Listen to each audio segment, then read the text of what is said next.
Hello and good morning. Very happy Saturday.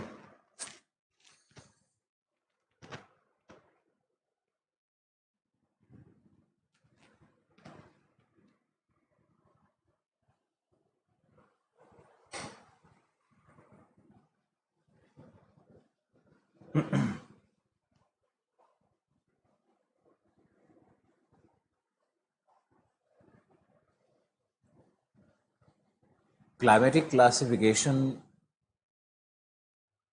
आपने पढ़ा और क्लाइमेटिक क्लासिफिकेशन में 3 क्लासिफिकेशन थे। अब इंस्टीड ऑफ रेजिस्टिंग, प्रतिरोध करने का कोई फायदा नहीं है, कंप्लेन का जो भी एक दो स्टूडेंट्स हैं हमारे थोड़े से कंप्लेन कर रहे हैं, उसका फ़ायदा नहीं है। उसके लिए मैंने ये कहा है कि जो भी विषय का तुम डिमांड करोगे, सारे विषयों को दोबारा हम पूरा करवाएंगे और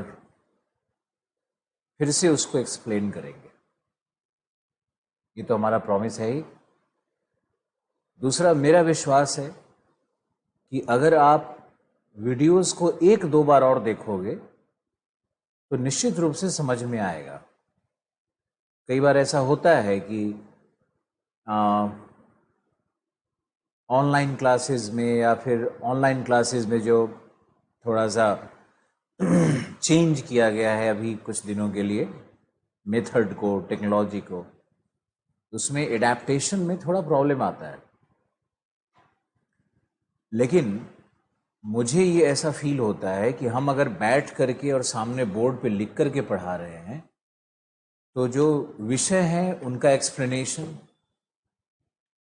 उसमें ज़्यादा अच्छा राइटिंग और ज़्यादा अच्छा स्ट्रक्चर का निर्माण हो रहा है। खैर, अपना मत है, अपना विचार है।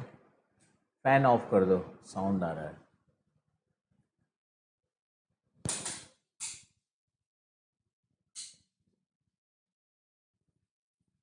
आपके हम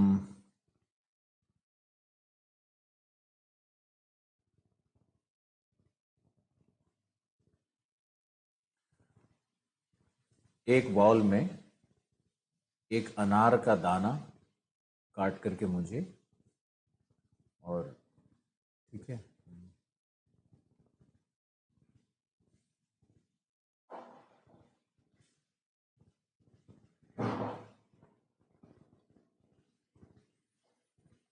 आपके एसएमएस को देखते हैं एक बार। 30-40 सेकंड्स का टाइम लगता है मुझे डाउनलोड करने में।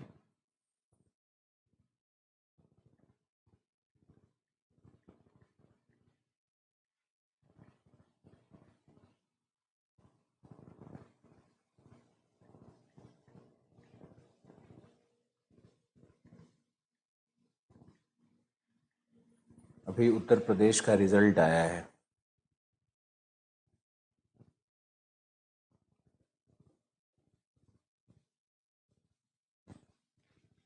और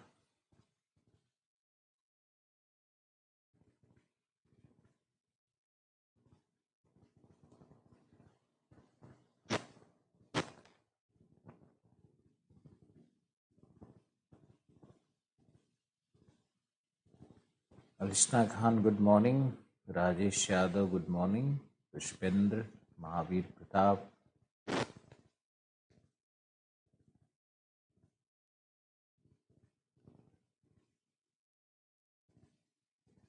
अभिषेक यादव।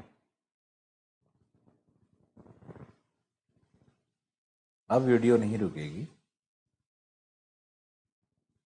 भवानी मोदी,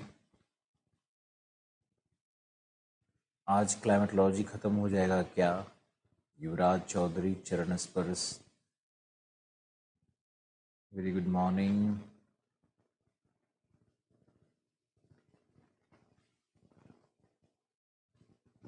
कल तो मैंने खुद ही घोषणा किया था कि आज मैं क्लास मुझे लेना है।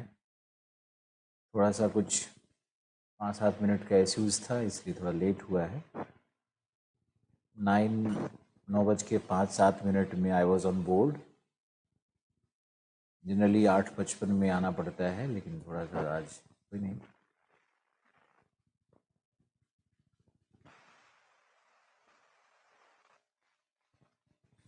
आज क्लास इसलिए ले रहे हैं महावीर, क्योंकि एक क्लास तुम्हारा नहीं हुआ था इस वीक में। तो हमारा जो अपना एस्टीमेट है कि मुझे कोर्स कब ख़त्म करना है और कैसे चलना है, उस हिसाब से मुझे आज क्लास लेना बहुत ज़रूरी था।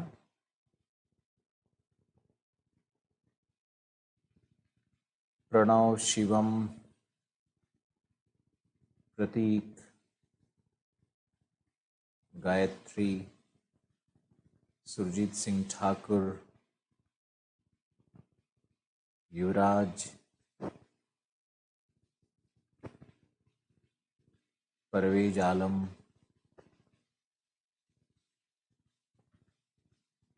बहुत रेगुलर लोग हैं जो कि बने रहते हैं। तुम बिलीव नहीं करोगे कि जो लाइव क्लासेस होते हैं उसको लेने के लिए मुझे ऐसा लगता है कि 10% स्टूडेंट्स लाइव क्लास में आते हैं। बाकी सारे स्टूडेंट्स वीडियो को देख रहे हैं और वीडियो को सिक्योर करके रखते हैं कि बाद में देखेंगे, कल देखेंगे, परसों देखेंगे। कोई बात नहीं है, उनके कन्वीनियंस के लिए अच्छा है।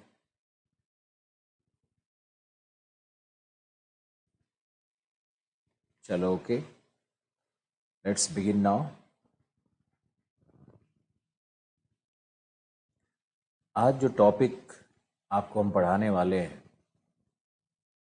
ये टॉपिक बहुत महत्वपूर्ण है। और इस टॉपिक का महत्व इस बात से है कि यह विषय जनरल स्टडीज़ में भी उतना ही महत्वपूर्ण होगा और इन्वायरमेंट का, पर्यावरण भूगोल का भी कई विषय इसमें सम्मिलित होता है। ये मैंने कल ही इंग्लिश मीडियम को पढ़ाया और इंग्लिश मीडियम के बच्चों से इतना अच्छा रिस्पॉन्स आया, क्योंकि ये एक ऐसा विषय है, climate change, global warming, man's impact on environment, मानव का पर्यावरण पर प्रभाव। ये एक ऐसा विषय है जिसको रिलेट करके किसी भी एग्जामिनेशन में बहुत सारे प्रश्न पूछे जाते हैं। अब ये ऐसा है कि हर व्यक्ति इसमें कुछ न कुछ जानता है। ग्रीन हाउस इफेक्ट सबको मालूम है, प्रदूषण सबको मालूम है, कुछ न कुछ तो सब लिखते ही हैं लोग। लेकिन इसका स्ट्रक्चरिंग कैसे करना है, इसमें किन फैक्ट्स को लिखने होते हैं, ये रियल चैलेंज है।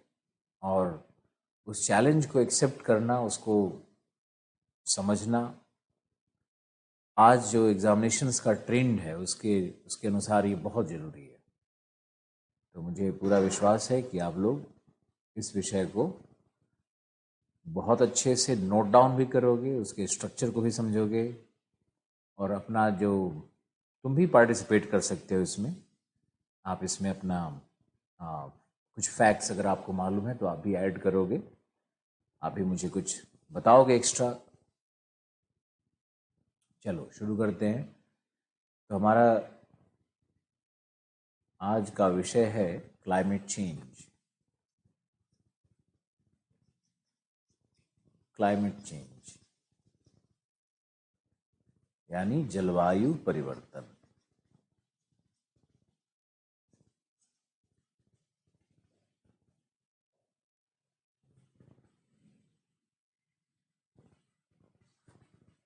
जलवायु परिवर्तन एवं जलवायु परिवर्तन एवं ग्लोबल वार्मिंग।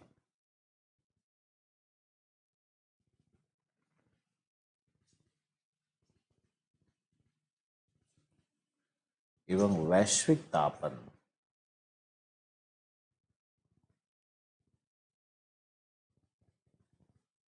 एवं वैश्विक तापन हमारा ये विषय है। पहले तो समझते हैं कि जलवायु परिवर्तन है क्या, फिर समझेंगे वैश्विक तापन क्या है। दोनों एक विषय, दोनों अंतर संबंधित है, लेकिन दोनों का अर्थ एक नहीं है। कई लोगों ने इंटरनेट पे दोनों शब्दों का प्रयोग पर्यायवाची शब्द के रूप में किया है, जो अनुचित है, उसकी सार्थकता नहीं है। जलवायु परिवर्तन लॉन्ग टर्म इफेक्ट है, वैश्विक तापन शॉर्ट टर्म इफेक्ट है। जलवायु परिवर्तन एक समुच्चय है, वैश्विक तापन उसका उपसमुच्चय है। Global warming is the subset of climate change. Global warming phase है, global warming is a phase of. अगर हम देखेंगे तो ग्लोबल वार्मिंग क्या है? Global warming is a phase of climate change या सबसेट ऑफ क्लाइमेट चेंज, उपसमुच्चय है, चरण है। इसका मतलब हुआ global warming is not synonymous, पर्यायवाची नहीं है। ग्लोबल वार्मिंग एक क्रियाविधि है और उसका रिजल्ट यानी आउटकम यानी उसका परिणाम क्या होता है? क्लाइमेट चेंज होता है। ग्लोबल वार्मिंग एक काउज है, एक कारण है, तो क्लाइमेट चेंज कार्य है। कितने लोगों को समझ में आना शुरू हुआ है, कैसे, उसकी भी व्याख्या की जाएगी। लेकिन पहले मुझे लिख करके भेजो कि आप इसको किस रूप में देख रहे हो, किस रूप में समझ रहे हो।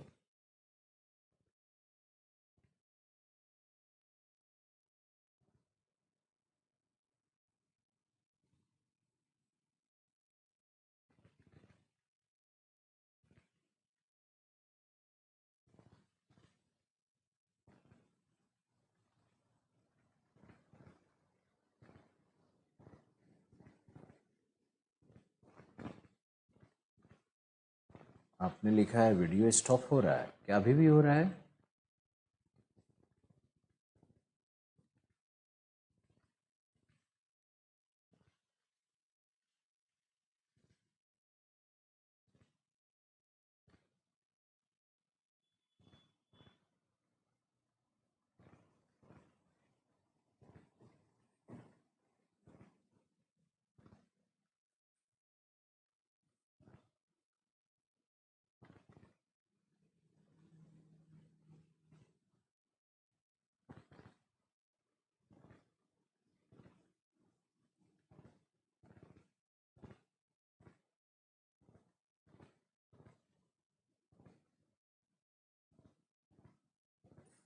आप इसको लिखो, ग्लोबल वार्मिंग और क्लाइमेट चेंज में क्या संबंध है। अब इसमें एक और लिखना है कि ग्लोबल वार्मिंग है वो अल्पकालिक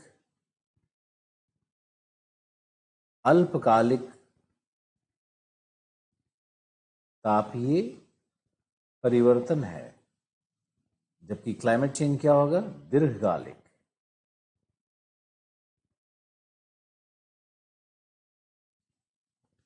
दीर्घकालिक परिवर्तन है।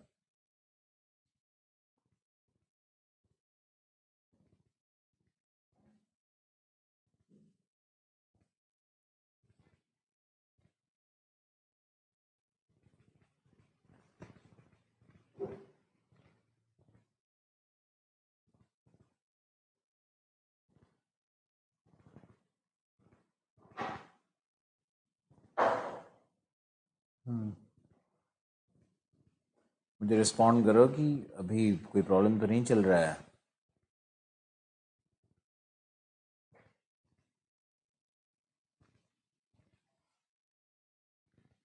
अब ठीक है ना? हाँ अब ठीक है। अच्छा, त्रिवार्था कंप्लीट नहीं हुआ है? ओ माय गॉड, त्रिवार्था में शायद क्लासिफिकेशन कंप्लीट नहीं हुआ है और हम ग्लोबल वार्मिंग पे शिफ्ट हो गए। कोई नहीं, त्रिवार्था हम कंप्लीट कर देंगे और ग्लोबल वार्मिंग के अब बाद ही करेंगे, क्योंकि अब ग्लोबल वार्मिंग का मूड बन गया है, तो त्रिवार्था कर लेते हैं। नेक्स्ट क्लास में त्रिवार्था कर लेंगे पूरा। त्रिवार्था के लिए कम से कम 3 पेज छोड़ दो। त्रिवार्था का बेसिस हो गया था और त्रिवार्था के क्लासिफिकेशन का जो स्ट्रक्चर है वो हमने डिस्कस नहीं किया था।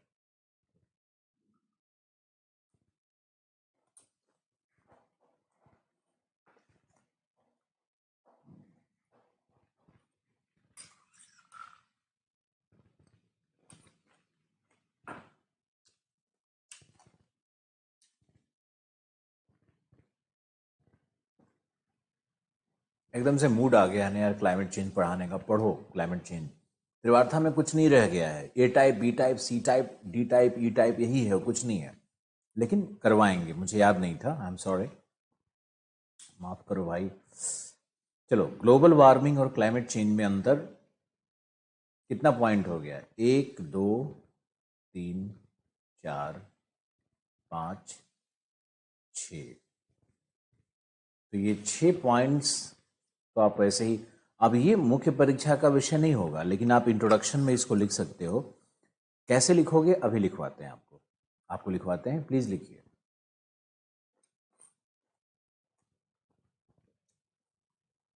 लिखो, ग्लोबल वार्मिंग का जलवायु परिवर्तन का अर्थ है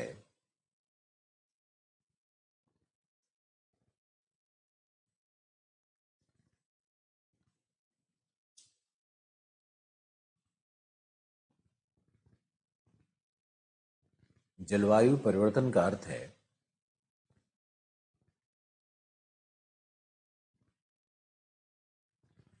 पृथ्वी के ऊष्मा समीकरण, पृथ्वी के ऊष्मा समीकरण अथवा ताप बजट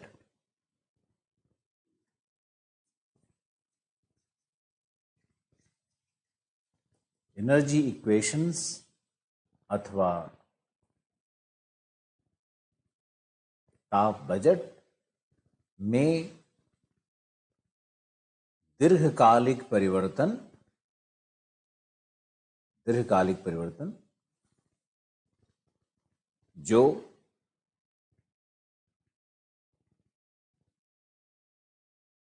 ब्रह्मांडीय अथवा पार्थिव, ब्रह्मांडीय अथवा पार्थिव कारकों से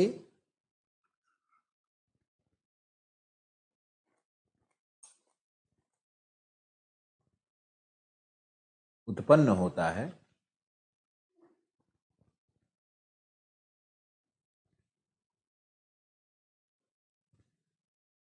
कारकों से उत्पन्न होता है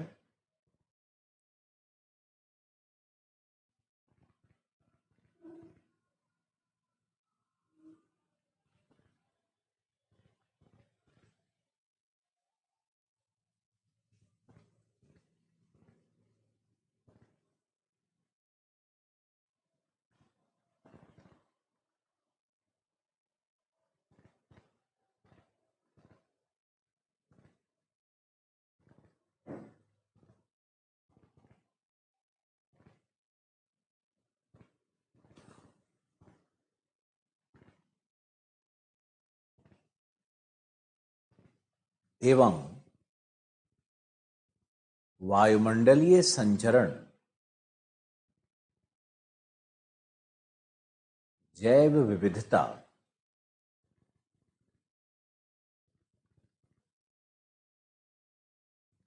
एटमॉस्फेरिक सर्कुलेशन, जैव विविधता, बायोडायवर्सिटी, तथा वैश्विक मौसमी तंत्र को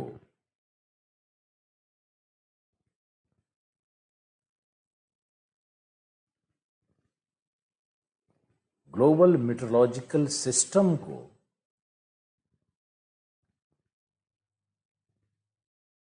प्रभावित अथवा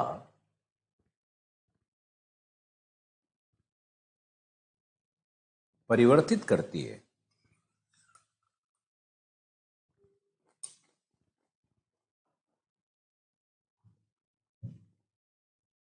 जिसे हिमयुग अथवा गर्म युग के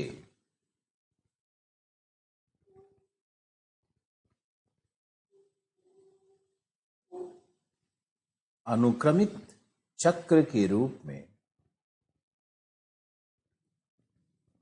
अनुक्रमित चक्र के रूप में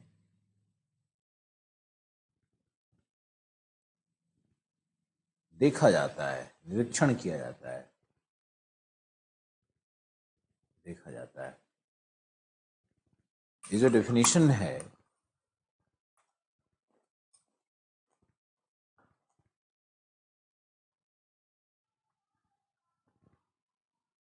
इस डेफिनेशन को याद करना है, एज इट इज लेकर के जाना है। इस डेफिनेशन को एक बार पढ़ो, देखो इसमें सब कुछ समाहित है।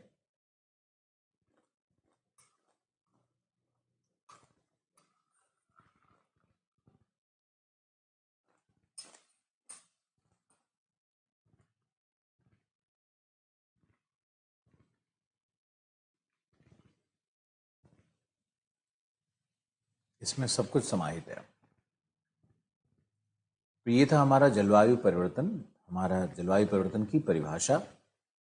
अब हम लोग देखते हैं कि वैश्विक तापन क्या है, ग्लोबल वार्मिंग क्या है। लिखो,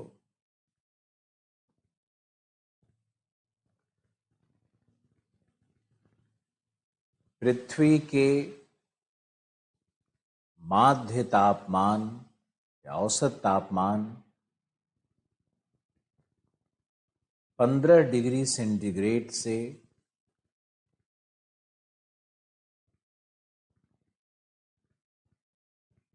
सकारात्मक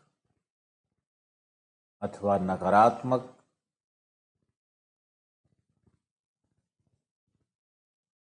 नहीं, नकारात्मक नहीं, सकारात्मक पॉजिटिव चेंज, सकारात्मक परिवर्तन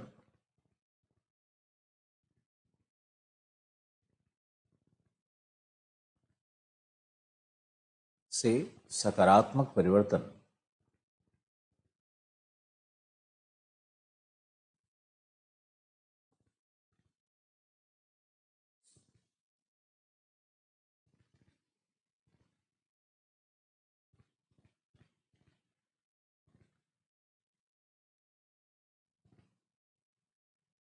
जो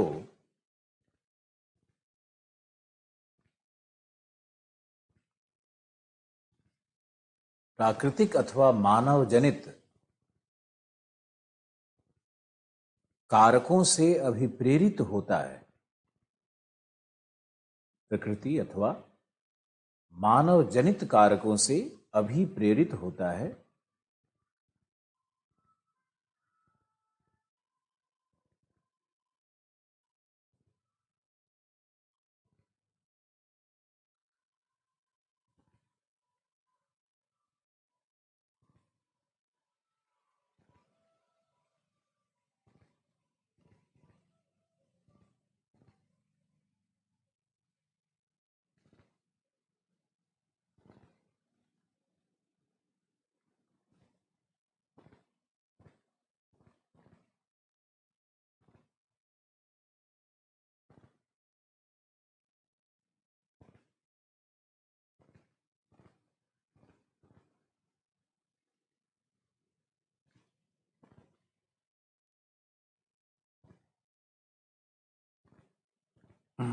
एवं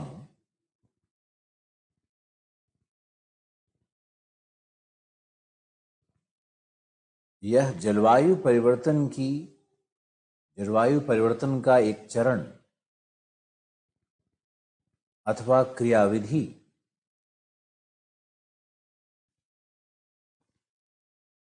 क्रियाविधि है जो पृथ्वी के मौसमी तंत्र एवं जैव तंत्र में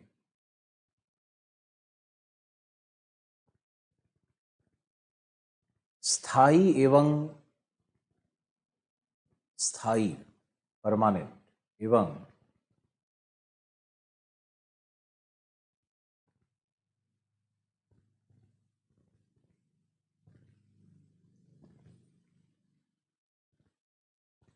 अस्थाई परिवर्तन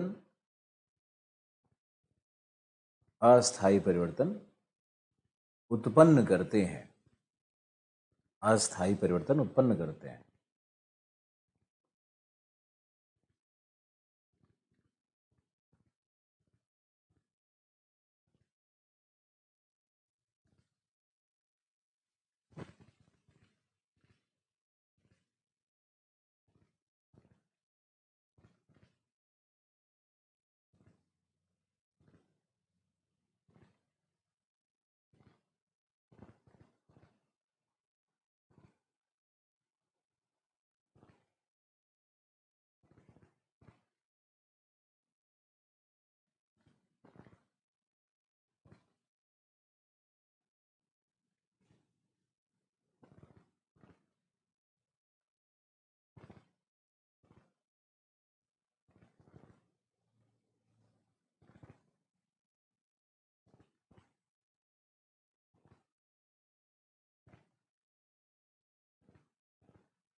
एक ग्राफ पे आपको बताते हैं।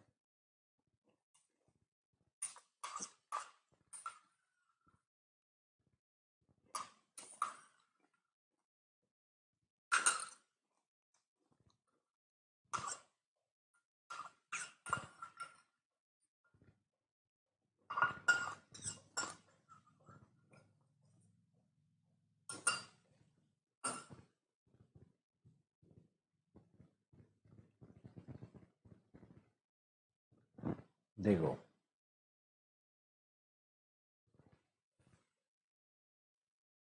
हमने ग्राफ में पृथ्वी के मीन टेम्परेचर 15 डिग्री को लिया और ये है नीचे में -2 डिग्री, फिर उससे -4 डिग्री, मतलब 15 में -5 करना है। यानी अगर तुम वैसे लिखना चाहो तो यहाँ पे 13 डिग्री और 11 डिग्री ऐसे लिखना पड़ेगा। यानी ये है 13 डिग्री और 11 डिग्री।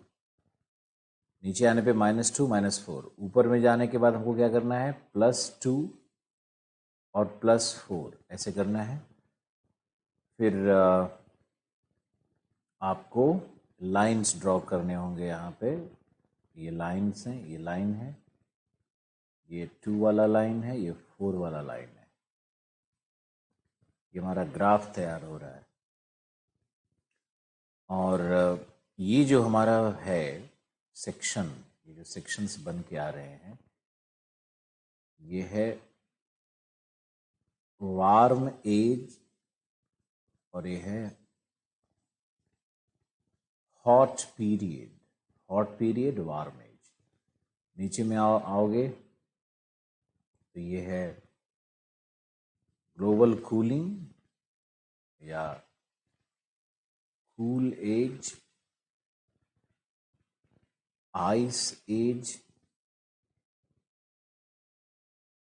Cold as.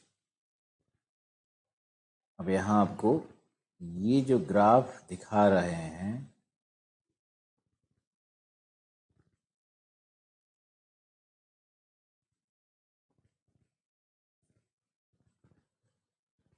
ये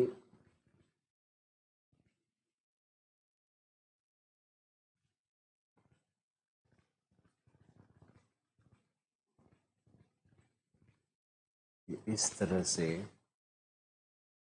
ग्राफ बनेगा। रुक जाओ रुक जाओ रुक जाओ रुक जाओ, थोड़ा सा ये ग्राफ को हम छोटा करेंगे। अभी छोटा करना इसलिए ज़रूरी है क्योंकि सब कुछ दिखाया जा सके। ये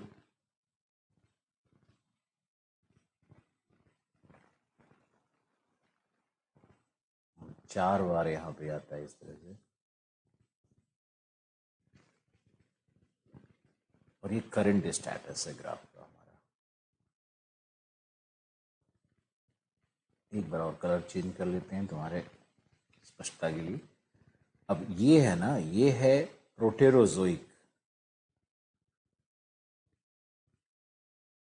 प्रोटेरोजोइक में आइस एज आया है, ये हमारा पहला आइस एज है, ये हमारा फर्स्ट आइस एज है।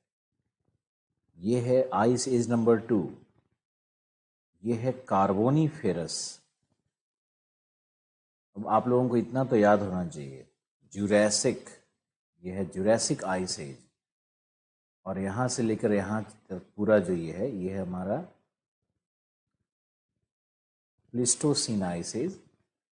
और ये जो तापमान लगातार उसके बाद बढ़ रहा है,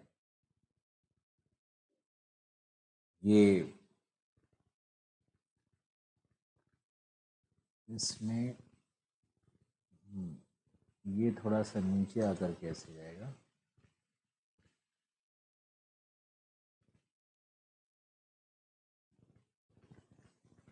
लिख दिया ना इसलिए ग्राफ वहाँ पे।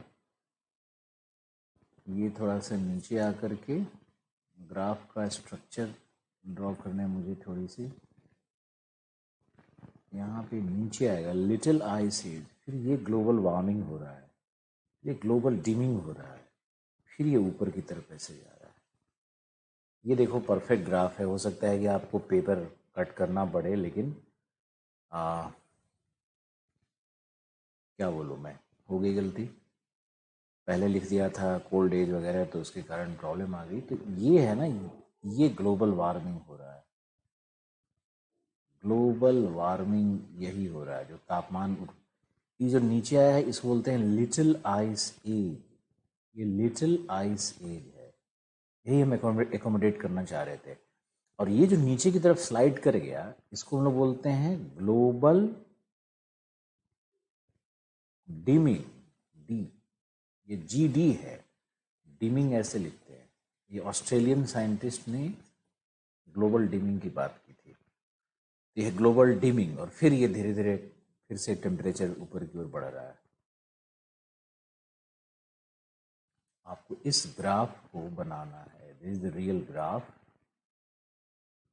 ग्लोबल डिमिंग,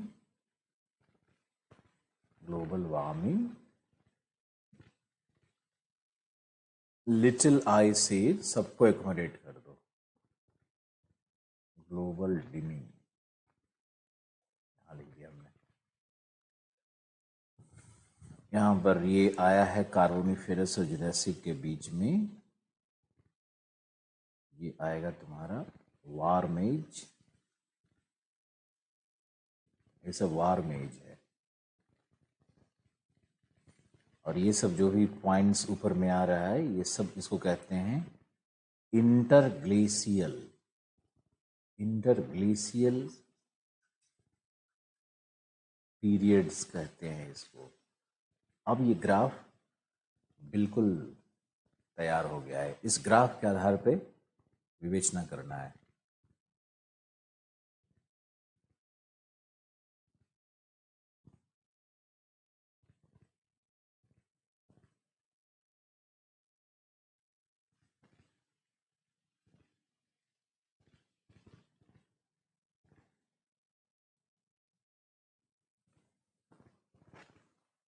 त्रिवार्था करवा दो, त्रिवार्था में कुछ नहीं था राजेश, बस छोटी सी बात थी।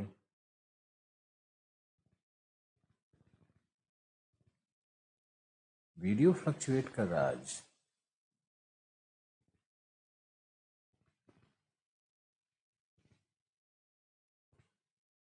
अगर वीडियो फ्लक्चुएट कर रहा है तो फिर रिकॉर्डेड क्लास का एक ऑप्शन तो है तुम्हारे पास, वो तो जाएगा ही जाएगा।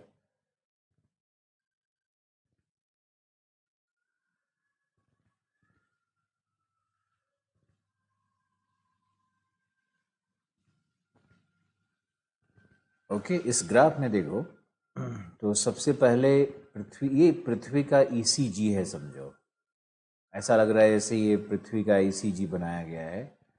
इसमें ये जो लाइन, ये जो ग्राफ है, ये पृथ्वी के एनर्जी इक्वेशन को दिखा रहा है, या एवरेज टेम्परेचर को दिखा रहा है, मीन को दिखा रहा है।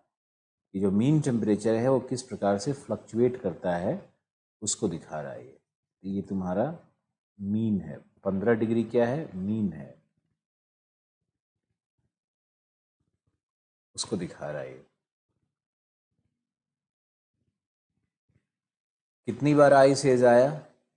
तो ये है ice age number 1, ice age number 2, ice age number 3, ice age number 4। 4 ice age इस ग्राफ में दिख रहा है। आइस एज नंबर 5 क्या है? लिटिल आइस एज कहते हैं उसको। और प्रत्येक आइस एज के बीच में आपको दिखेगा इस ग्राफ पे कि वार्म पीरियड भी आ रहा है। तो हॉट पीरियड, वार्म पीरियड का साइकिल चलते रहता है, यही क्लाइमेट चेंज का ग्राफ है।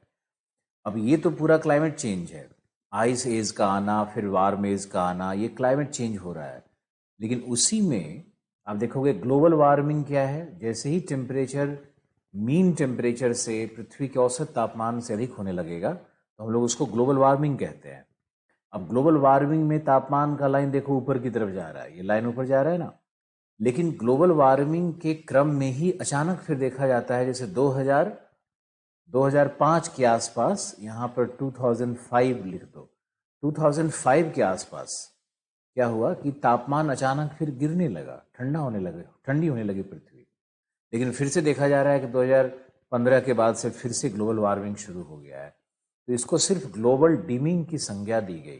ग्लोबल डिमिंग का मतलब हुआ कि कूलिंग नहीं हो रहा है, लेकिन जो ग्लोबल वार्मिंग का दर था, जिस रेट से पृथ्वी का तापन हो रहा था, उसमें अचानक ह्रास शुरू हुआ, उसमें अचानक कमी शुरू हुई। तो आप ग्लोबल डिमिंग के कॉन्सेप्ट को ग्लोबल कूलिंग मत समझ लेना। वो कूलिंग नहीं हो रहा है ग्लोबल वार्मिंग ही, लेकिन ग्लोबल वार्मिंग का जो दर था, जो रेट था, उसमें निगेटिव चेंज आ रहा है, तो उसको हम लोग ग्लोबल डिमिंग कहते हैं। 2005 ऑस्ट्रेलियन साइंटिस्ट ने इसको आइडेंटिफाई किया। लिटिल आइस एज पर भी प्रश्न आया हुआ है, ग्लोबल डिमिंग पर भी प्रश्न आने की संभावना है। इंटरग्लेशियल पीरियड्स क्या हैं, इसको भी समझो। जब दो ग्लेशियल पीरियड के बीच में एक वार मेज आता है, तब उसको हम लोग इंटरग्लेशियल पीरियड ही कहते हैं। ओके,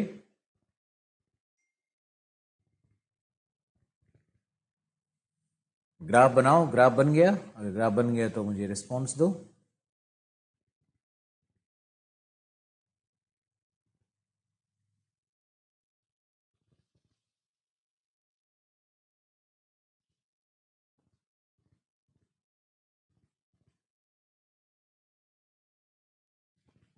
एक मिनट रुको, मैं कॉल लेता हूँ, ऑफिस को कॉल करता हूँ कि प्रॉब्लम क्या है, ऐसा होना तो नहीं चाहिए।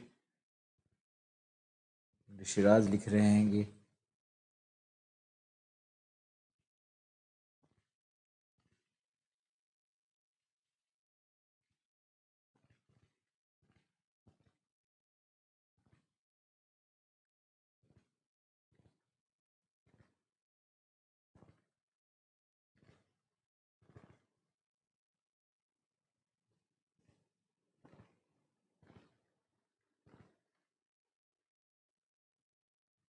अब शिवम लिख रहा है ओके सर, सही चल रहा है, मेरे कुछ समझ में नहीं आ रहा है।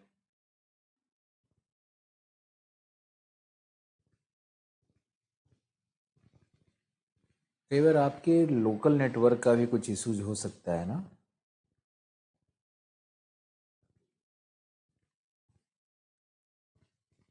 एक बार हम कॉल कर लेते हैं वैसे ऑफिस में।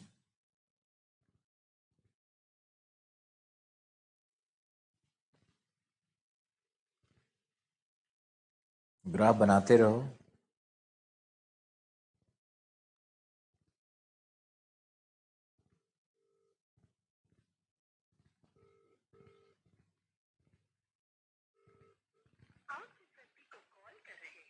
वाह,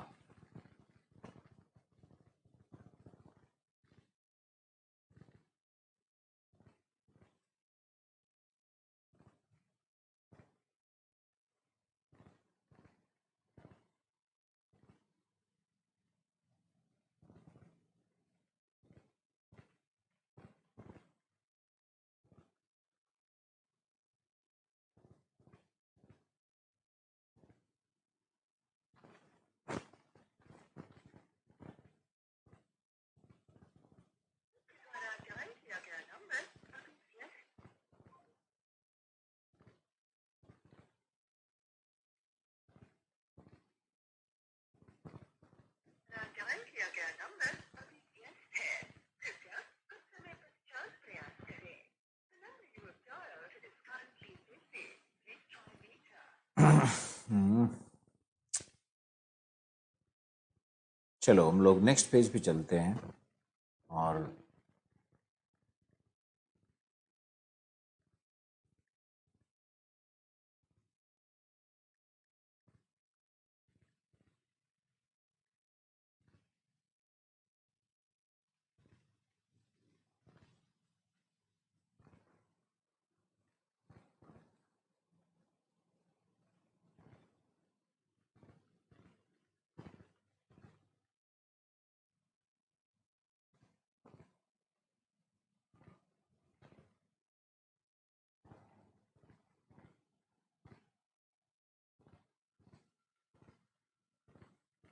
अभी ऑल गुड। स्टार्टिंग में प्रॉब्लम था। तुम लोग यार इतना पहले कर रहा था, अब सही है। उफ ओह, क्लास डिस्टर्ब हो जाता है ना इसमें। चलो ओके। वैश्विक तापन में ये ग्राफ, अब ग्राफ के बाद चलते हैं। इस ग्राफ को अच्छे से समझ लो, इसमें कई कॉन्सेप्ट छुपे हुए हैं। वार्म एज क्या है, इंटरग्लेशियल पीरियड क्या है, आइस एज क्या है, कितने आइस एज हुए, ग्लोबल वार्मिंग क्या है, ग्लोबल डिमिंग क्या है, लिटिल आइस एज क्या है, कोल्ड एज क्या होगा। कोल्ड एज होगा जब तापमान 11 डिग्री से नीचे आ जाएगा, यानी मीन से 4 डिग्री से कम टेम्परेचर आएगा, तो उसको कोल्ड एज कहते हैं। आइस एज क्या है, जब 2 डिग्री -2 से, -2 मतलब पृथ्वी का औसत हो गया 15, उसमें -2 घटा लो, तो अगर तापमान 13 डिग्री से नीचे आ रहा है तो सब आइस एज होगा। और आइस एज जब और ज़्यादा खतरनाक हो जाता है तब उसको कोल्ड एज कहते हैं। ओके, अब कारण क्या है, आइस एज क्यों आता है, वार्म एज क्यों आता है, क्लाइमेट में फ्लक्चुएशन क्यों आता है, इंटरग्लेशियल पीरियड या दो हिमयुग के बीच में एक अंतरा हिमयुग कैसे प्रवेश करता है, ग्लोबल डिमिंग ने कैसे प्रवेश किया, वर्तमान में ग्लोबल वार्मिंग का क्या कारण है। मूल विषय हमारा ये है। अभी तो हमने आपको एक बस पृष्ठभूमि दी है और इसी पृष्ठभूमि में आपको आगे डेवलप करना है।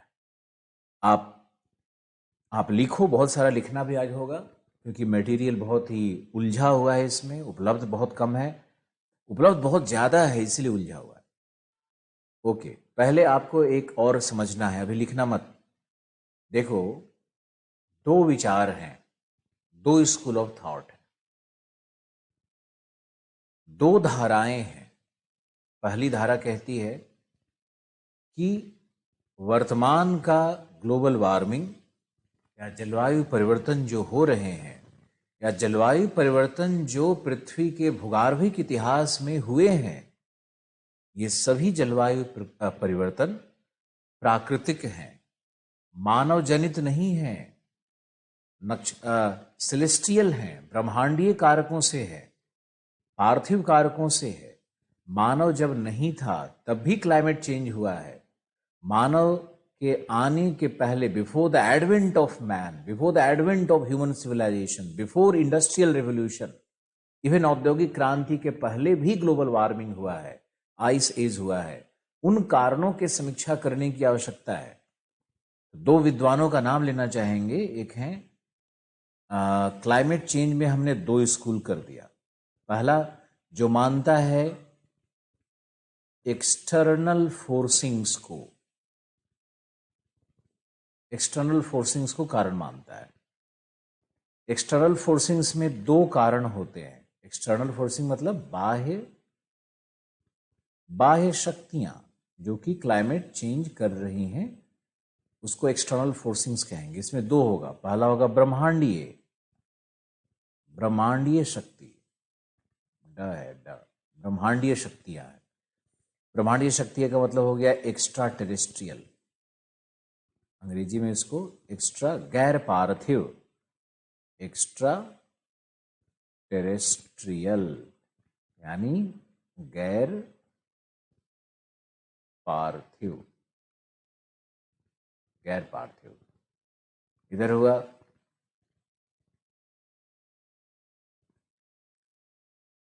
टेरेस्ट्रियल, पार्थिव।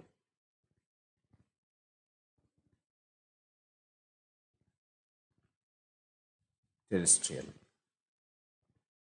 गैर पार्थिव पार्थिव 2।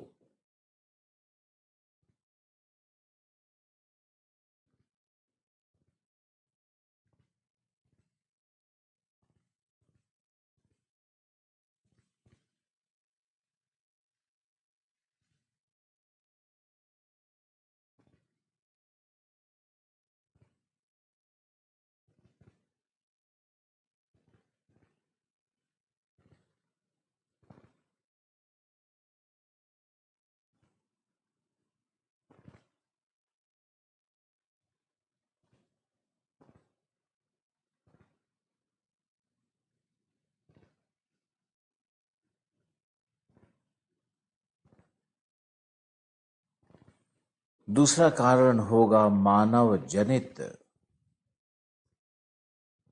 मानव जनित, मानव जनित का मतलब हुआ एंथ्रोपोजेनिक।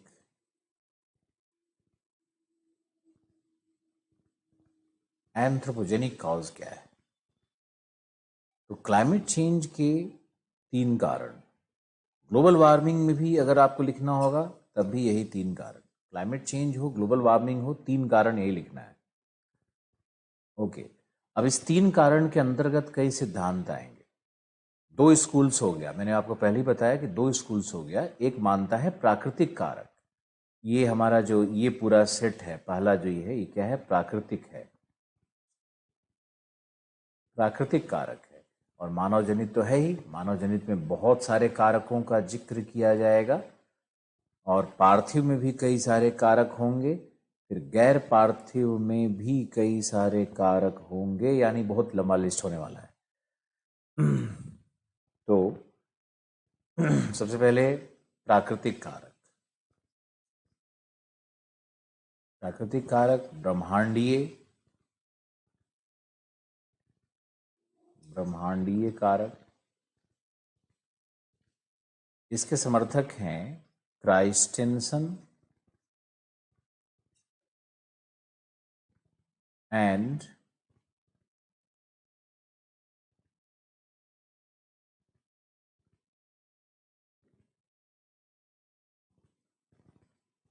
मिलोंकोविच।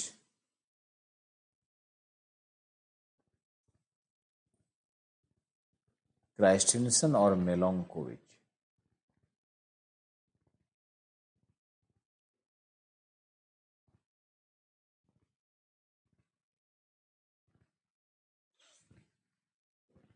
लिखो इसमें अब डिटेल से। देखो, जलवायु परिवर्तन के कारकों की समीक्षा, जलवायु परिवर्तन के कारकों की समीक्षा, वो चाय बना के ले आओ, जैसे कल शाम को बनाया था ना, रात को, बहुत अच्छा था।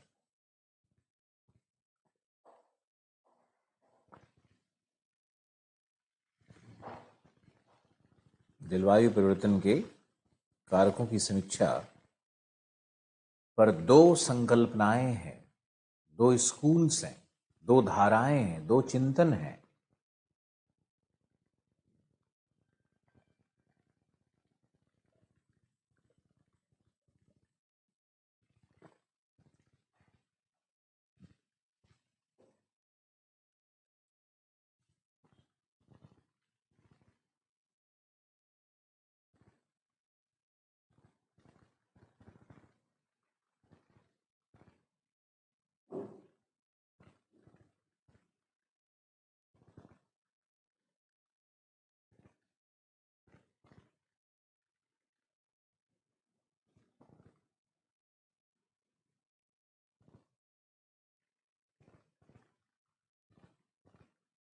पहला लिखो, क्राइस्टेंसन एवं मिलोंकोविच जैसे विद्वान,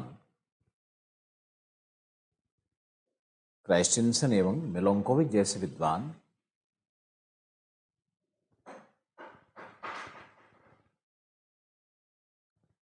वर्तमान के वैश्विक तापन को या विगत दशकों के वैश्विक तापन को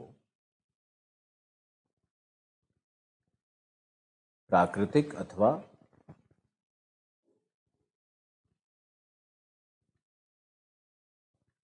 ब्रह्मांडीय कारकों से संबंधित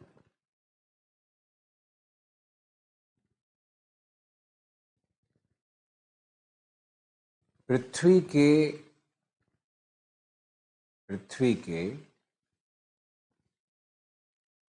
ऊर्जा समीकरण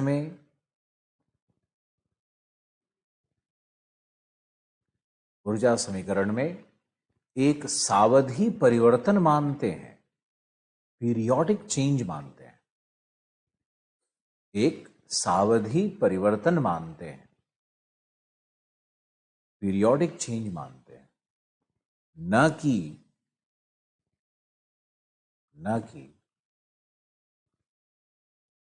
मानव जनित आर्थिक क्रियाओं से उत्पन्न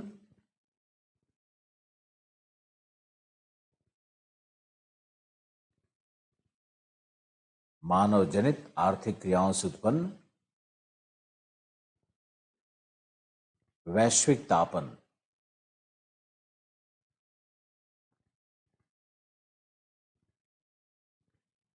मिलंकोविच के अनुसार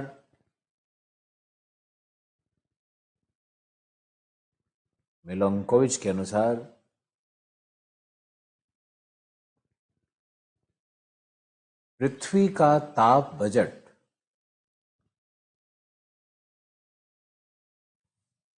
सूर्यातप की आगत अथवा कुल मात्रा पर निर्भर करती है।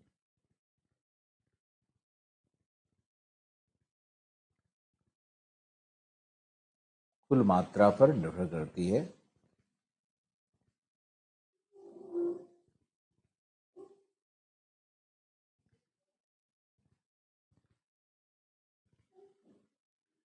तथा सूर्यातप की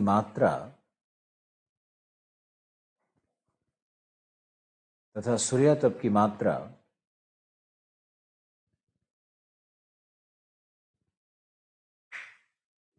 सूर्य के ठीक है, कोई बात नहीं।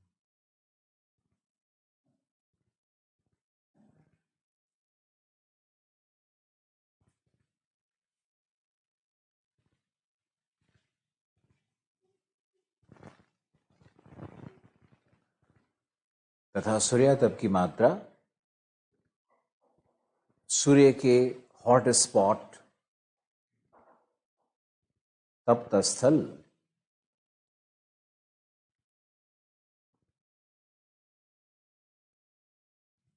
एवं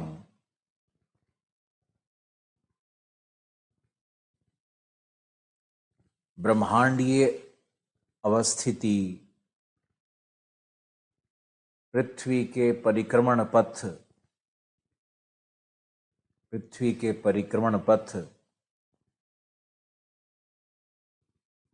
ब्रह्मांडीय किरणों के आगत, कॉस्मिक रेज का जो इनपुट है, ब्रह्मांडीय किरणों के आगत इत्यादि पर निर्भर करती है,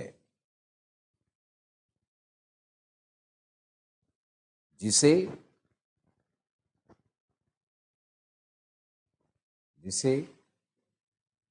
इन्होंने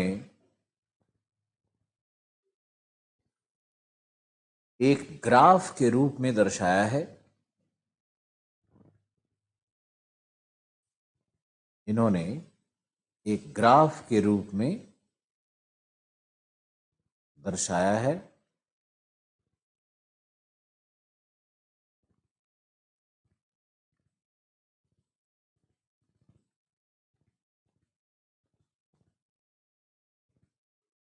जिसे मिलंकोविच ग्राफ भी कहते हैं।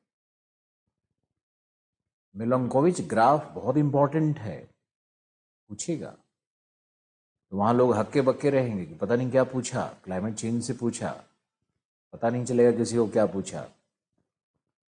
जिसे मिलंकोविच ग्राफ कहते हैं। तथा चूंकि यह काल आधारित है,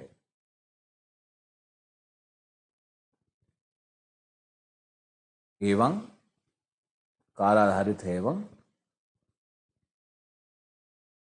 ऊर्जा की मात्रा में परिवर्तनों को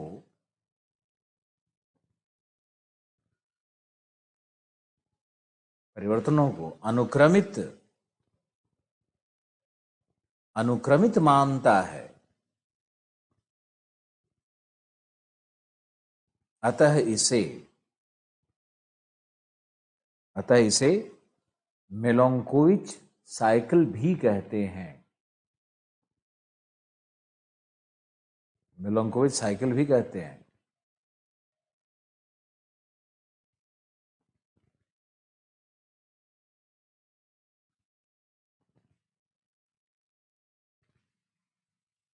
मिलोंकोविच साइकिल भी कहते हैं। अगर मिलोंकोविच साइकिल आ गया, मिलोंकोविच कर्व आ गया तो घबराना नहीं है आपको। तो यहां पे देखो, ये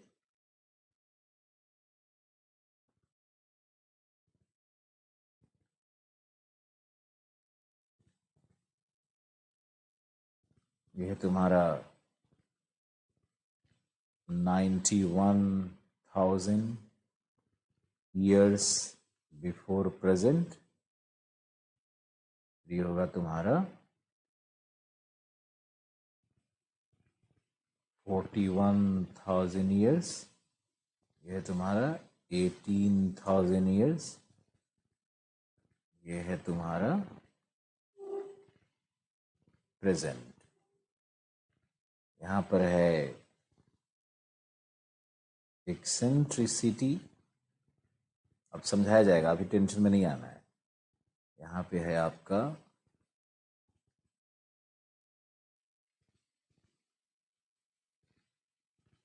चेंजिंग ऑब्लिक्विटी। एक्सेंट्रिसिटी का हिंदी होता है उत्केंद्रीयता। हिंदी सब कुछ दिया जाएगा। Changing obliquity of the earth axis. इसमें लिख लो हिंदी, पृथ्वी के घूर्णन अक्ष के तिर्यकता में परिवर्तन। पृथ्वी के घूर्णन अक्ष के तिर्यकता में परिवर्तन। तीसरा होगा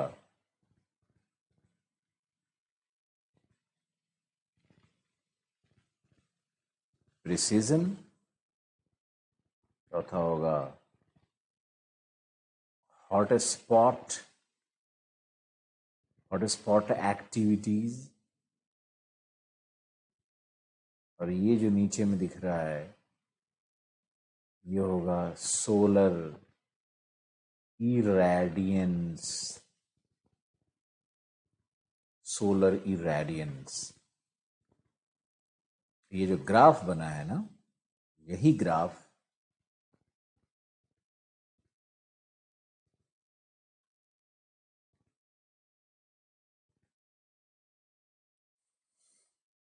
मिलोंकोविच ग्राफ कहलाता है।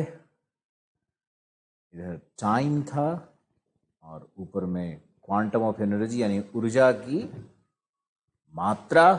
क्वांटम ऑफ एनर्जी, ऊर्जा की मात्रा। या यहां पर आप ऊर्जा समीकरण भी लिख सकते हो। एनर्जी इक्वेशन है इस ग्राफ के इस भाग में। जैसे ही ये ग्राफ आप ड्रॉ कर लेते हो मुझे फौरन सूचित करो।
कैरियर व्हील वाले पे इकोनॉमी बस स्टार्ट होने वाली है, बहुत ही कम समय है स्टार्ट होने में। हेलो, हम ये पूछ रहे थे कि चल रहा है कि नहीं, उसको एक बार देख लिया, बीच बीच में देख लिया करो ना। अच्छा, ओके।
चलो, ओके, वेल डन।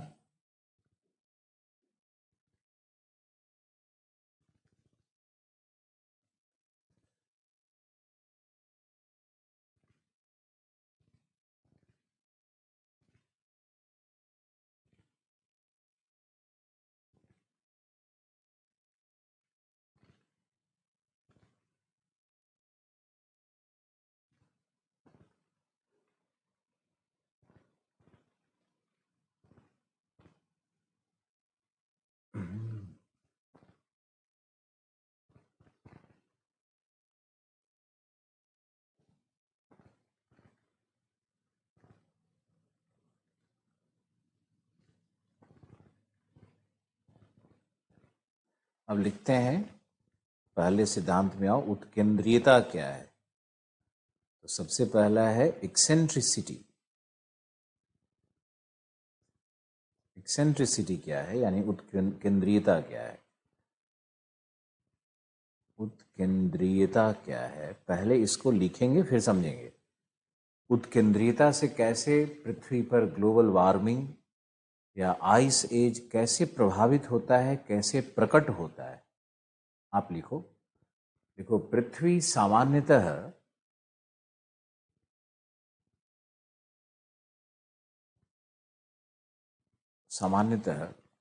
या पृथ्वी का सामान्यतः परिक्रमण पथ दीर्घवृत्तीय होता है।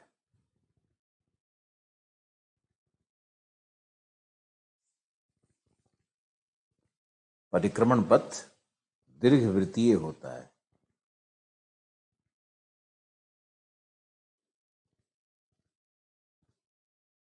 अतः सूर्य से पृथ्वी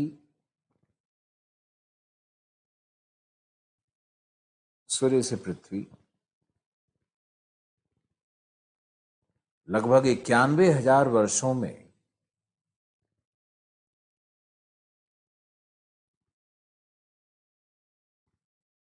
दूरस्थ होती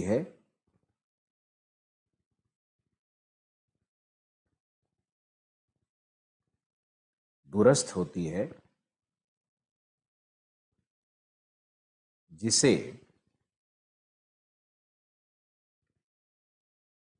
एपीहीलियन अथवा अपसौर कहा जाता है।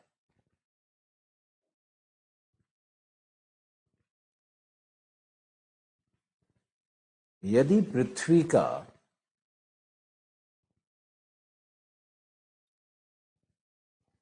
परिक्रमण पथ यदि पृथ्वी का परिक्रमण पथ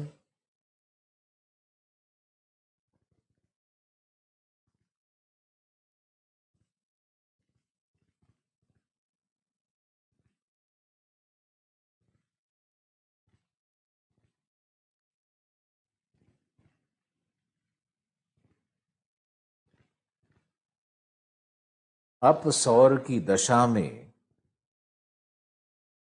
R1 से रेडियस 1 R1 से वृत्तीय हो जाता है,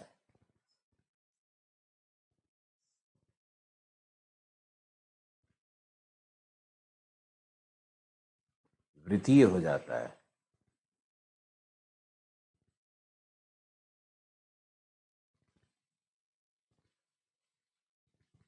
वृत्तीय हो जाता है, तब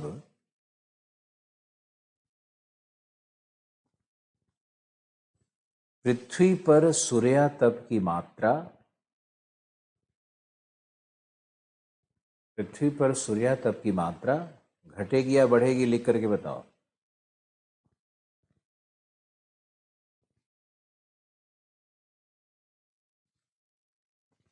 पृथ्वी पर सूर्यातप की मात्रा घट जाती है, सूर्यातप की मात्रा घट जाती है,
जिससे पृथ्वी पर आइस एज का प्रवेश होता है,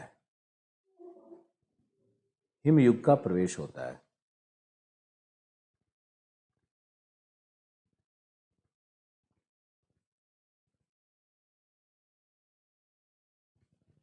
लिखो अगला पैराग्राफ। यदि पृथ्वी परिक्रमण पथ पर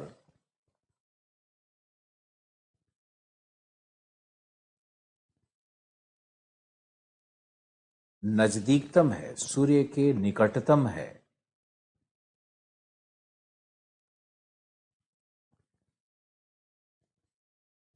तब उसे उपसौर अथवा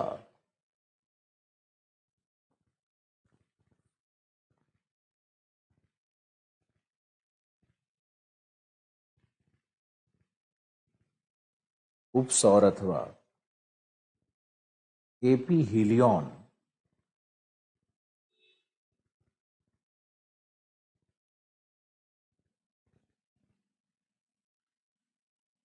उपसौर अथवा एपीहीलियन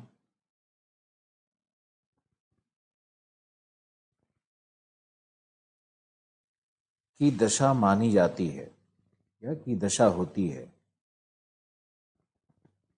और यदि उपसौर यानी R2 से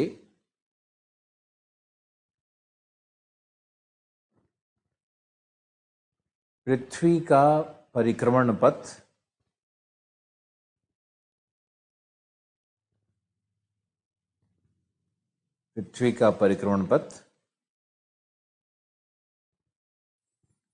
वृत्तीय हो जाता है,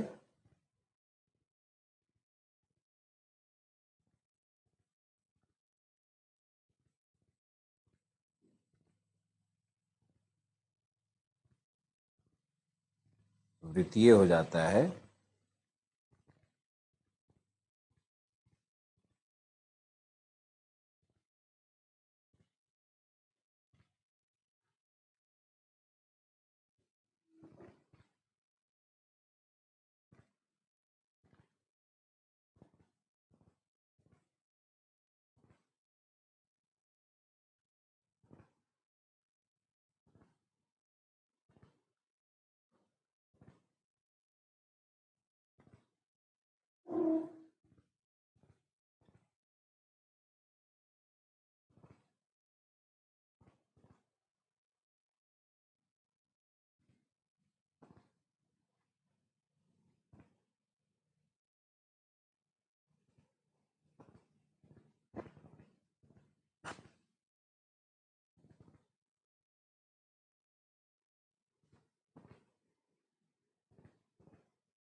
इसे उपसौर या पेरीहीलियन एक्सेंट्रिसिटी कहते हैं। ये भी लिख लो, इसे पेरीहीलियन या उपसौर उत्केंद्रीयता कहते हैं, उत्केंद्रीयता कहते हैं। एवं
इस दशा में पृथ्वी पर सूर्यातप की मात्रा, इस दशा में पृथ्वी पर सूर्यातप की मात्रा बढ़ जाती है। देख के भी समझ सकते हो, एक्सप्लेन भी करते हैं।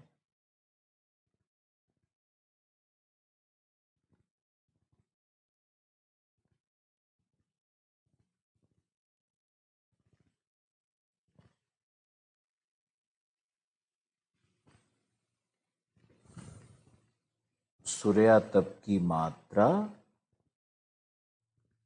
बढ़ जाती है।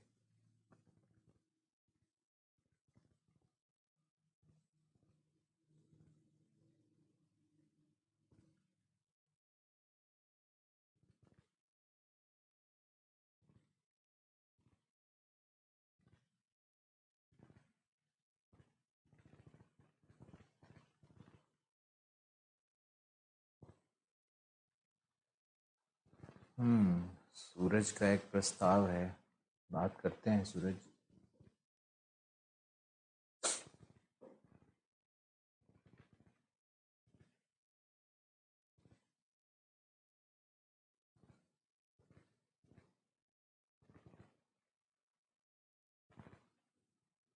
देखो, पृथ्वी का सामान्य क्या है? सामान्य परिक्रमण पथ दीर्घवृत्तीय है। यह है इसका सामान्य परिक्रमण पथ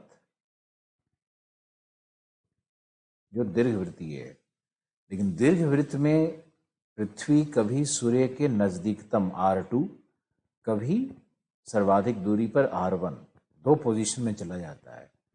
उत्केंद्रीयता का मतलब होता है कि सूर्य के और सूर्य का जो केंद्र है उससे जो परिक्रमण पथ है उसका सर्कुलर और दीर्घवृत्तीय और फिर सर्कुलर और फिर दीर्घवृत्तीय, वृत्तीय और दीर्घवृत्तीय में, इलिप्टिकल और सर्कुलर में लगातार परिवर्तन होना, और यह परिवर्तन 91,000 ईयर्स में पाया जाता है।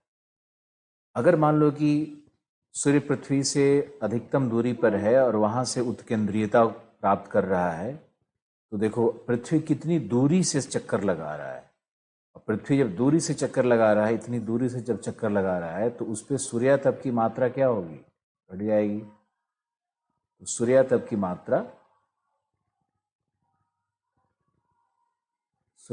मात्रा घट जाती है ना। और वैसे ही फिर अगर जो उप सौर की दशा है, R2 से अगर सर्कुलर हो गया है, R2 से अगर सर्कुलर होगा तो सूर्यातप की मात्रा बढ़ जाएगी। तो लिख लो, R2 की दशा में ग्लोबल वार्मिंग, R1 की दशा में आइस एज। डायग्राम बना लिया होगा। अब चलते हैं थ्योरी नंबर 2 के ऊपर में। थ्योरी नंबर 2, यह है हमारा चेंजिंग ऑब्लिक्विटी।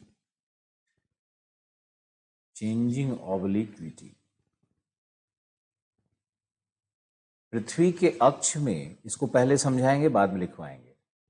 ये मान लो पृथ्वी है, तो पृथ्वी का अक्ष कितने डिग्री पे झुका हुआ है? 23.5 है ना।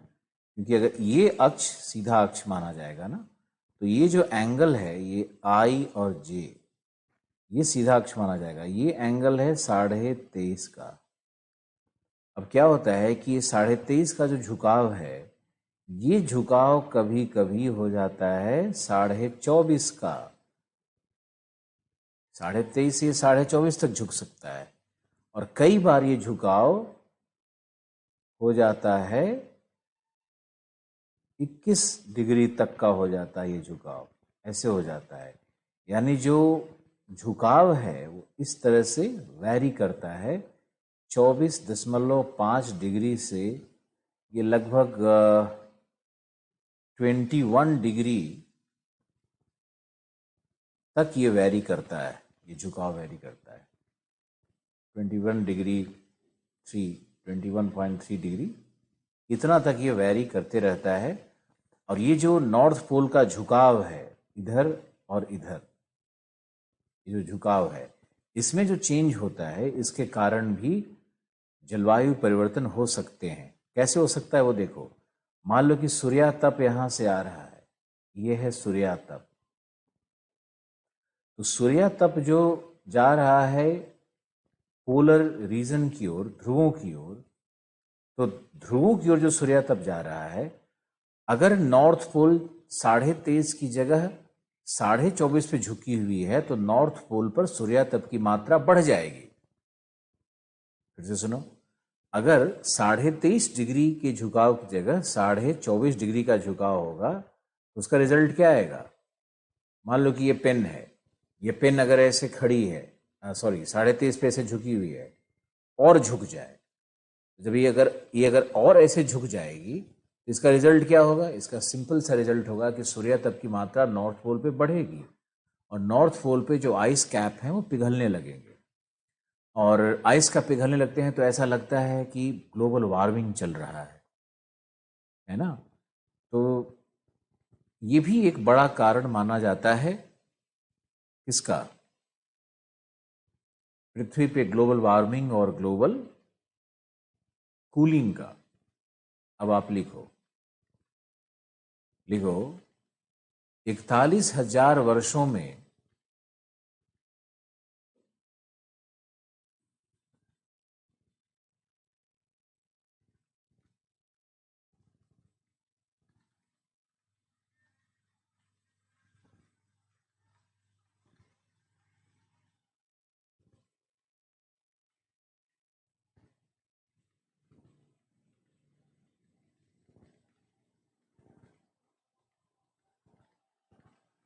41,000 वर्षों में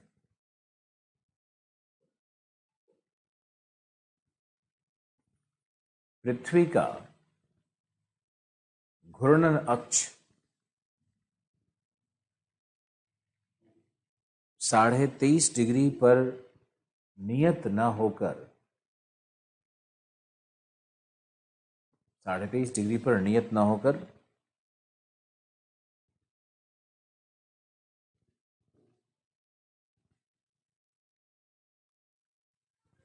22.1 डिग्री से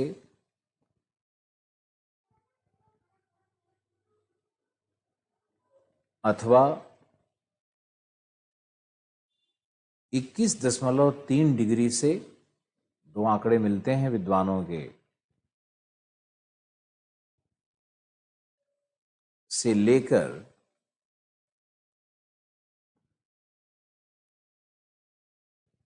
24.5 डिग्री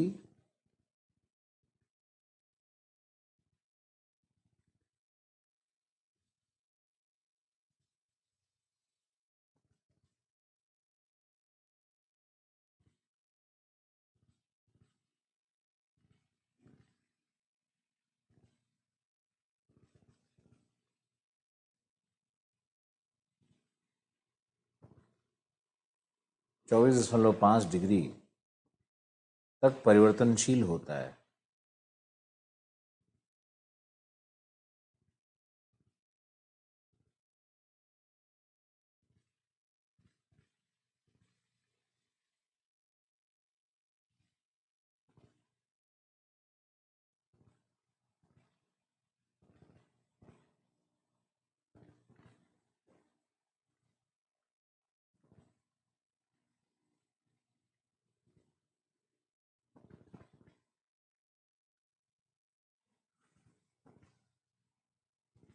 यदि यह झुकाव 24.5 डिग्री तक होगा,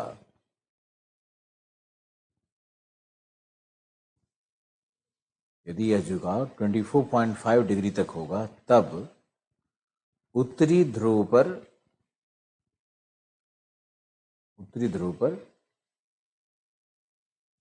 ग्रीष्मकाल में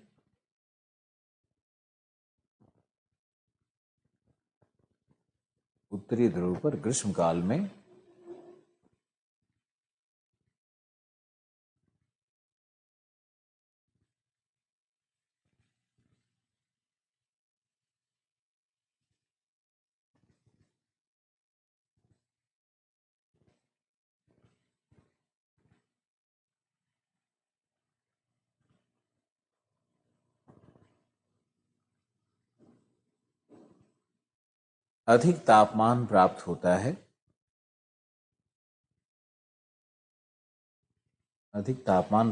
है,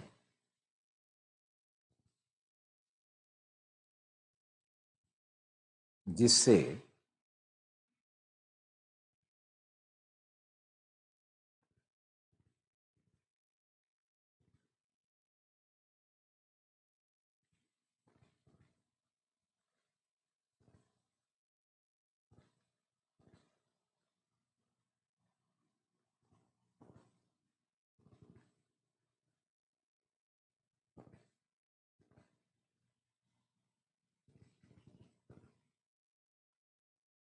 ग्रीष्मकाल में अधिक तापमान प्राप्त होता है एवं हिम पिघलन का दृश्य उपस्थित होगा। हिम पिघलन का दृश्य उपस्थित होगा,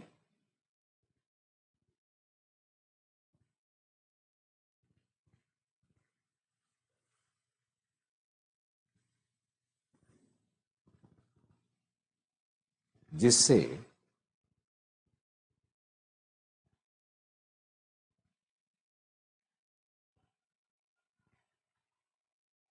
हिम पिघलन का दृश्य उपस्थित होगा, जिससे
ग्लोबल वार्मिंग की दशा,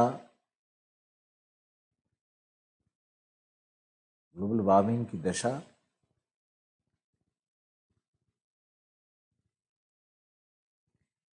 उपस्थित होती है।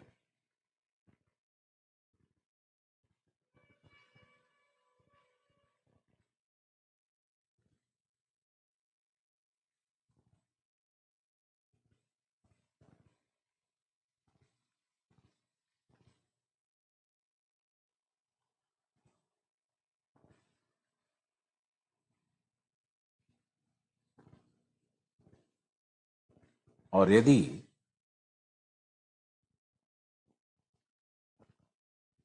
और यदि 22 डिग्री या 22.1 डिग्री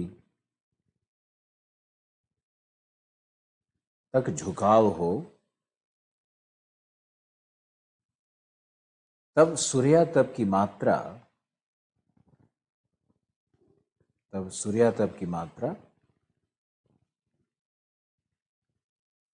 ध्रुवों पर घट जाती है एवं सूर्यातप की मात्रा ध्रुवों पर घट जाती है एवं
हिमयुग जैसा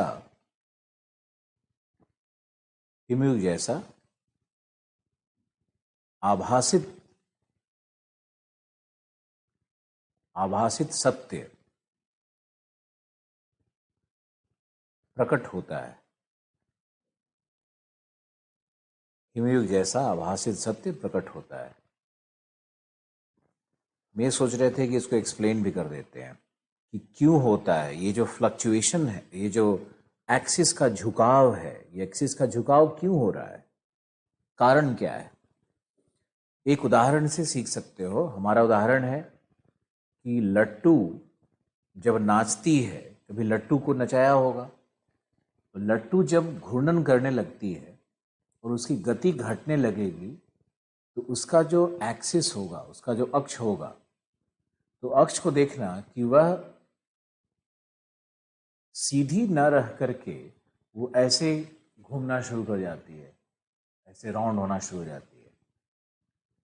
और जब वो ऐसे राउंड, मतलब एक काल्पनिक सर्कल का निर्माण करती है अपने अक्ष के ऊपर में। देखो, लट्टू सीधे नाच रही है, उसमें गति है, लेकिन गति घूमने लगती है तो वही लट्टू क्या लगता है, ऐसे होने लगता है ना। इसी को हम लोग कहते हैं वॉबलिंग इफेक्ट। और ये जो लट्टू का एक्सिस है, ये एक सर्कल बना रहा है। पहले एक पॉइंट बनाता था, जब लट्टू घूम रही है, उसकी एक्सिस बिल्कुल सीधी है, स्ट्रेट है, लंबवत है, तो पॉइंट बनाता है, पॉइंट के नीचे लट्टू घूम रही है। लेकिन जैसे ही स्लो डाउन करेगा, वैसे ही ये लट्टू वॉबलिंग करने लगता है, यानी उसका वो पॉइंट न रह करके, पॉइंट के सहारे वो घूर्णन न करके, अब वो एक सर्कल के सहारे भी घूम रही है, यानी काल्पनिक सर्कल का निर्माण कर रही है वो लट्टू, ऐसे ऐसे घूम कर। ये वॉबलिंग इफेक्ट है। ये जो वॉबलिंग होता है ना, इसके कारण पृथ्वी का एक्सिस, जो एक्सिस 23.5 डिग्री का है, वो उसमें परिवर्तन होते रहता है। इसको जो फिजिसिस्ट हैं, जो एस्ट्रोफिजिसिस्ट हैं, वॉबलिंग इफेक्ट से इसको जोड़ते हैं। आशा है आपको ये समझ में आया होगा।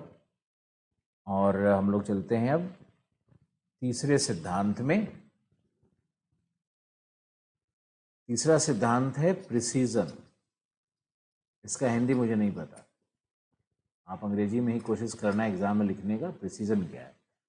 लिखो, प्रत्येक 18,000 वर्षों के बाद, 18,000 वर्षों के बाद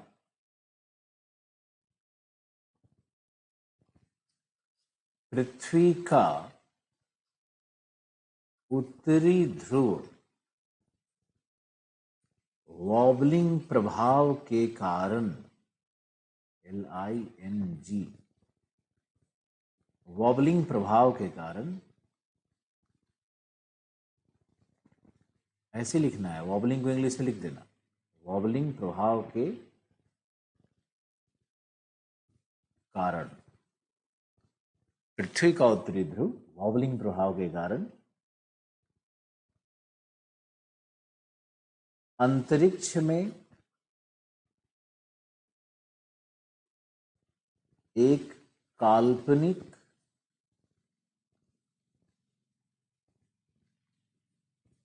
वृत्त का निर्माण करता है। एक काल्पनिक वृत्त का निर्माण करता है, जिससे नॉर्थ पोल कभी स्टार वेगा को तो कभी नॉर्थ स्टार या पोल स्टार को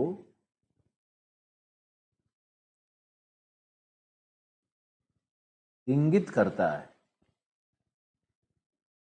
नॉर्थ स्टार या पोल स्टार को इंगित करता है, पॉइंट आउट करता है। देखो, यदि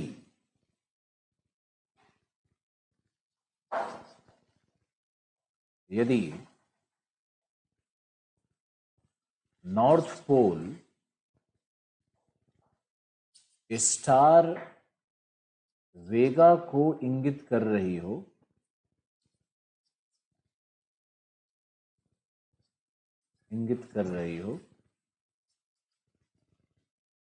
तब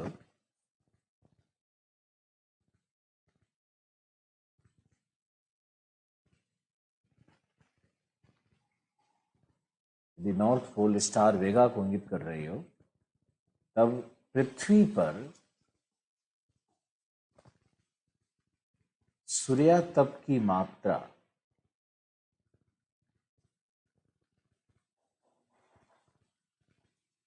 घट जाती है एवं पृथ्वी पर सूर्यातप की मात्रा घट जाती है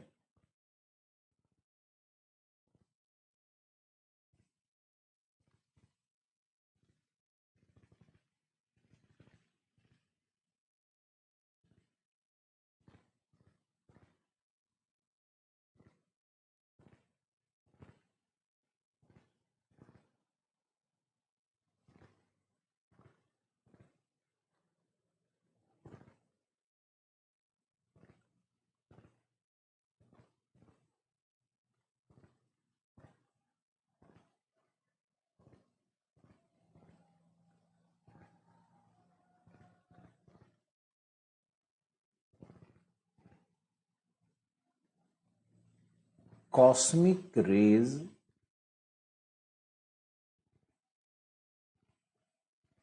की मात्रा में वृद्धि हो जाती है। कॉस्मिक रेज की मात्रा में वृद्धि हो जाती है। देखो, ये कॉस्मिक रेज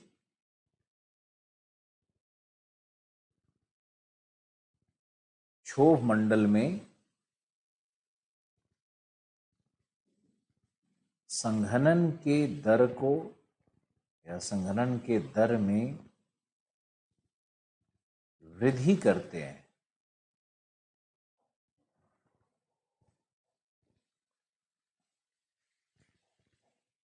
इनका प्रभाव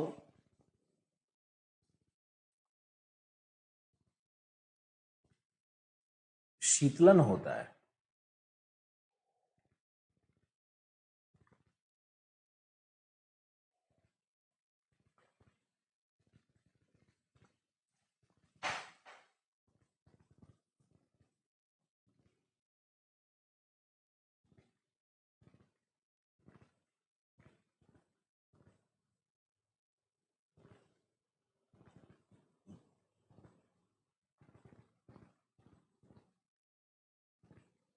इनका प्रभाव शीतलन होता है।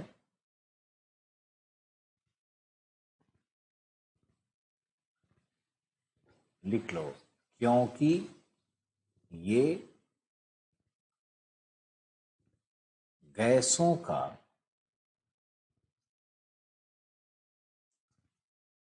इलेक्ट्रोफ्रीजिंग करते हैं। गैसों का इलेक्ट्रोफ्रीजिंग करते हैं, जिससे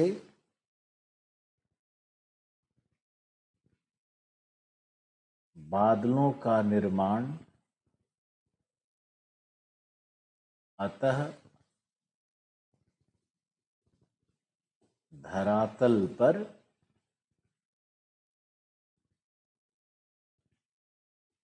सूर्यातप की मात्रा में कमी होती है,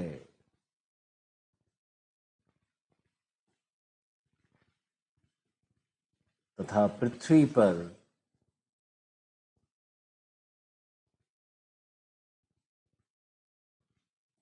वैश्विक शीतलन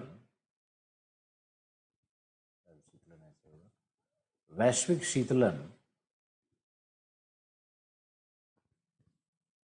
की प्रक्रिया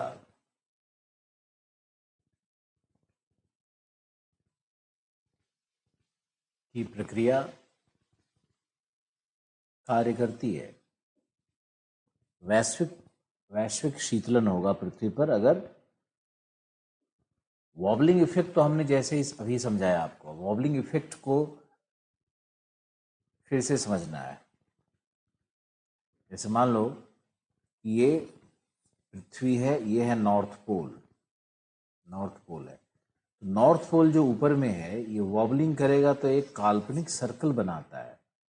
फिर नॉर्थ पोल कभी इस पॉइंट की तरफ ये घूम करके आएगा ना, यहाँ से सब नॉर्थ पोल का पोजीशन ऐसे हो रहा है, तो कभी यहाँ पे आएगा। मान लो यहाँ पर है स्टार वेगा, यहाँ पर है नॉर्थ स्टार, यहाँ पर नॉर्थ स्टार है, उसको देख रहा है। इधर है स्टार वेगा, वी है, वी स्टार वेगा। तो नॉर्थ पोल अगर इधर देख रहा है, मान लो नॉर्थ पोल इधर अगर देख रहा है, स्टार वेगा की तरफ देख रहा है, तो उससे क्या होगा कि सूर्यातप की मात्रा पृथ्वी पर बढ़ जाती है।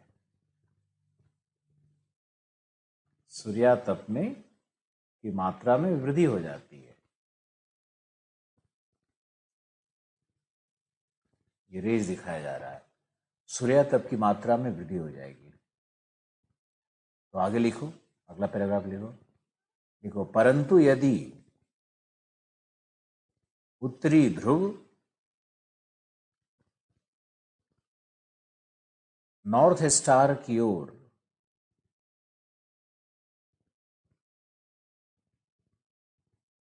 इंगित करती है, नॉर्थ स्टार की ओर इंगित करती है,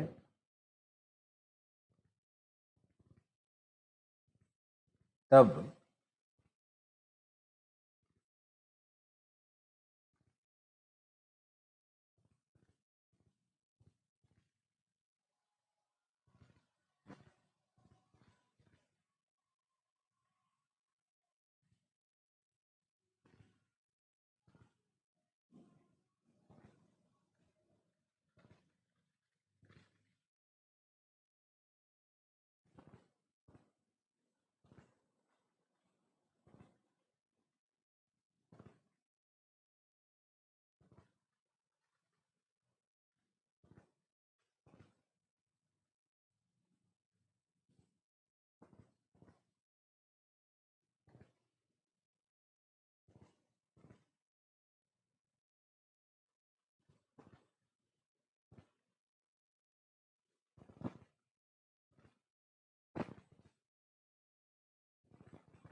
तब सूर्यातप की मात्रा बढ़ जाती है एवं ग्लोबल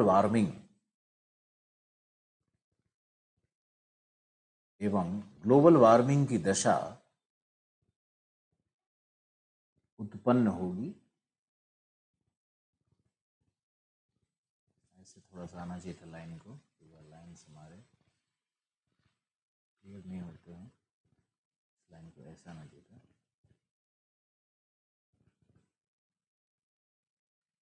यहाँ साउथ पोल है, यहाँ नॉर्थ पोल इधर आ गया है, और यहाँ से अगर हम लेंगे इसको तो ये नॉर्थ पोल इधर पॉइंट आउट कर रहा है, नॉर्थ पोल यहाँ भी आ सकता है और साउथ पोल यहाँ भी आ सकता है, वॉबलिंग कर रहा है ये। बस 3 सिद्धांत आज मैंने आपको पढ़ाए।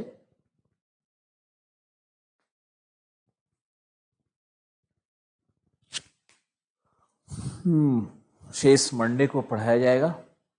आज के लिए इतना ही। बहुत बहुत धन्यवाद। Thank you, bye, take care.